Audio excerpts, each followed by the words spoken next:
남들은 다 2000cc 자동차로 이제 갈 길을 가고 있는데 본인은 200cc짜리 스쿠터로 그냥 그걸 쫓아가고 있는 거라고 이야기를 합니다. 경제적인 부분 같은 경우에는 좀 충동적인 구매라든지 계획이 없는 소비, 그리고 되게 좀 즉각적인 만족을 원하는 경우들이 많기 때문에 예상되지 않는 지출들이 많이 늘어나서 경제적인 데 영향을 줄 수가 있겠고, 비만도 한 2배 정도 많이 생기고, 그리고 뭐 사망률도 한 2배 정도 높다, 일반 인구에 비해서. 사회적으로 제일 문제가 되는 것 중에 하나는,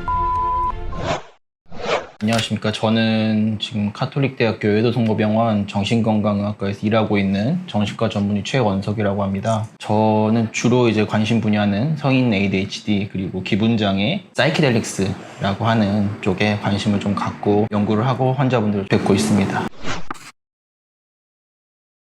정신병이라고 하면 좀 그렇고 정신장애, 정신질환이라고 하면 좋을 것 같습니다. 그래서 이 성인 ADHD를 한마디로 이제 요약을 하자면 신경 발달 장애 일종으로서 아주 어릴 적부터 시작된 주의력 저하와 과잉행동, 충동성을 주 증상으로 하는 실행기능, 그리고 자기 조절 능력의 장애라고 볼 수 있겠습니다. 사실 ADHD 문제가 성인기에 나타나는 양상은 좀 여러 가지로 나타날 수 있고, 장소나 환경, 그리고 내가 일하는 것들, 뭐 가정 환경, 여러 군데서 나타날 수 있기 때문에 딱 특징적으로 이렇게 얘기하기는 좀 어렵지만, 약간 계획이 좀 떨어지는 거죠. 무계획적으로 한다든지 정리가 잘 되지 않는다든지, 아니면 제일 특징적인 것 중에 하나는 감정 조절 능력이 좀 떨어지는 것, 스스로 내 감정을 통제하기 어렵다고 느끼거나 마음이 되게 방황하는 듯한 그런 것들, 그리고 또 되게 잡생각이 많다, 이런 것들이 주로 문제가 될 수 있다고 알겠습니다. 모든 그런 경우가 다 성인 ADHD라고 할 수는 없지만 왔다 갔다 하는 것들, 원래 하던 거로 돌아가지 못하는 것도 이제 주의력 장애 일종인데, 그런 경우도 ADHD의 양상 중에 하나라고 볼 수 있겠습니다.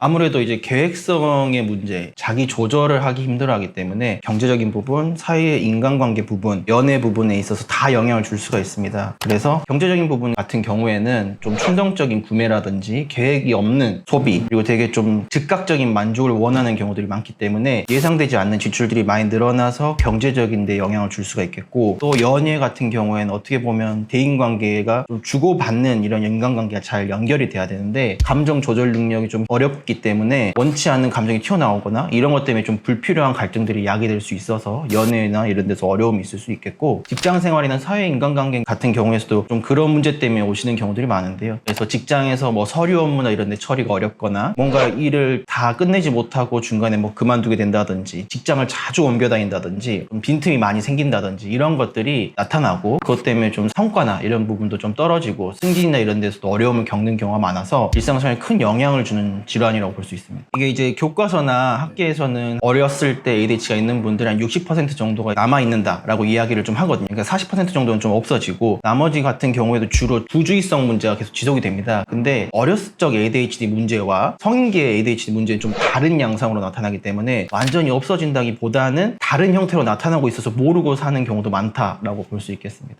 아주 많습니다. 사실 그게 되게 중요한 부분 중에 하나고, 성인기 ADHD 같은 경우에는 ADHD 단독으로 존재하는 경우는 거의 드물고, ADHD와 더불어서 우울증, 양극성 장애, 조울병이라고 하죠. 조울병이나 아니면 알코올 사용, 이런 물질 사용 장애, 불안 장애, 공황 장애나 사회 불안 장애 같은 이런 질환들이 동반되는 경우가 매우 흔하고, 전체 ADHD 환자 중에서 80% 정도는 공존 정신질환을 갖고 있는 경우가 많습니다. 이제 성인기 ADHD 환자들은 자기를 돌아보는 능력이 조금 어려움이 있습니다. 셀프 모니터링이라고 하는데, 스스로 문제가 없다고 생각하는 경우도 많고요. 그냥 평생 그렇게 살아가기 때문에 그냥 쭉 그렇게 사는 게 아닌가, 남들도 다 그런 게 아닌가라는 말씀을 합니다. 근데 요새 이제 아무래도 미디어나 많은 매체들에서 성인기 ADHD에 대한 인식이 좀 늘어나고 있고, 사람들이 평소에 내가 불편했던 부분들이 ADHD로 인한 것이 아닌가라는 이야기를 하면서 궁금해서 찾아오신 분들도 많고요. 주로 성인기에 오시는 경우는 내 위치나 역할이 바뀌는 때, 그러니까 롤 체인지가 일어날 때, 트랜지션이 일어날 때, 갑작스럽게 이제 일이 바뀌게 되면 적응하지 못하거나 갑작스러운 업무 부담이 증가하면서 한계를 벗어나는 순간이 오면은 어려움 느끼게 되고, 그것 때문에 찾아오시는 경우들이 꽤 많습니다. 인터넷이나 이런 데 찾아보면 많이 나오는데요. ADHD 진단 기준이 있습니다. DSM-5라고 하는 정신과 의사들이 보는 진단 기준표가 있는데, 그거에서 내가 해당하는 것들이 있는지를 좀 봐보면 좋을 것 같고요. 그리고 자가검진으로 이제 ASRS라고 하는 성인기 ADHD 체크리스트가 있습니다. 그래서 그 부분에 체크를 하다 보면 몇 가지 영역에서 4점 이상이 나타나게 되면 그런 ADHD 진단 가능성이 한 60에서 70% 정도로 보는데, 사실 제일 중요한 중요한 거는 주의력이 떨어진다고 모두 ADHD인 건 아니고 전문의의 진단과 본인의 일생을 돌아보면서 같이 상의하고 진단을 받는 것이 필요하겠습니다. 이제 ADHD 같은 경우에는 제가 어떻게 설명을 드리냐면 환자분들한테 남들은 다 2000cc 자동차로 이제 갈 길을 가고 있는데 본인은 200cc짜리 스쿠터로 그냥 그걸 쫓아가고 있는 거라고 이야기를 합니다. 그래서 사실 내가 좀 더 잘할 수 있는데 잘하지 못하고 있는 부분이 있을 것이고 일상생활 효율이 굉장히 떨어져 있는 겁니다. 그래서 남들과 좀 비슷한 수준으로 따라가기 위해서 그리고 이 나이대에도 불구하고 얻지 못한 이런 기능들에 대해서 좀 도움을 줄 수 있는 치료를 할 수 있고 약물 치료나 이런 게 굉장히 반응이 좋은 질환이기 때문에 도움을 충분히 받으실 수 있습니다. 이게 약물 치료를 함으로써 성격 자체를 변화시키지는 않습니다. 사실 그러진 않고 이제 ADHD 약물 같은 경우에는 중추신경 자극제 약물을 주로 사용을 합니다. 흔히 이제 우리가 메틸페니데이트라고 하는 약물을 주로 사용을 하게 되는데요. 그 약물을 사용하게 되면 전두엽이나 이런 쪽의 기능을 조금 올려주면서 말씀하신 것처럼 약간 눌러주는 효과가 있을 수 있습니다. 근데 그게 부정적인 영향을 꼭 준다기보다는 불필요한 감정이나 불필요한 생각을 줄여주는 것이고 워낙에 이제 오랫동안 그렇게 일생 동안 살아오셨기 때문에 그 변화 이후의 삶을 성격 변화처럼 느끼실 수는 있지만 차후에 예후나 이런 걸 생각했을 때는 다른 정신질환이나 이런 것도 예방이 좀 되고 훨씬 더 능률이 올라가는 거기 때문에 성격의 변화보다는 불필요한 생각이나 감정 같은 걸 좀 걸러줄 수 있는 능력이 생긴다고 보시면 될 것 같습니다. 되게 중요한 얘기고요. 성인기 ADHD 같은 경우에는 지금까지 연구된 쭉 결과들을 보면은 ADHD가 있는 것만으로도 이제 건강 문제, 비만도 한 2배 정도 많이 생기고 그리고 뭐 사망률도 한 2배 정도 높다. 일반 인구에 비해서. 제가 환자분들께 설명드릴 때는 한 수명 10년 정도 짧아진다고 얘기를 하거든요. ADHD 치료를 안 받으면. 그런 것도 있고 다른 정신질환의 유병률이 높아질 수가 있습니다. ADHD 치료받지 않으면. 그래서 사회적으로 제일 문제가 되는 것 중에 하나는 살 문제일 것인데 살 문제가 보통 한 2배에서 4배 정도 증가한다고 보고가 되고 있고 만약에 ADHD의 다른 정신질환이 공존하고 있는 경우에는 일반 인구에 비해서 살률이 10배 정도 될 정도로 일상에 많은 영향을 줄 수가 있습니다. 메모나 이런 것들이 되게 도움이 되고요. 환자분들께도 항상 설명드리는 게 이 ADHD는 약만 갖고 100% 치료가 되지는 않습니다. 그래서 한 7, 80% 정도 효과가 나타난다고 한 나머지 20에서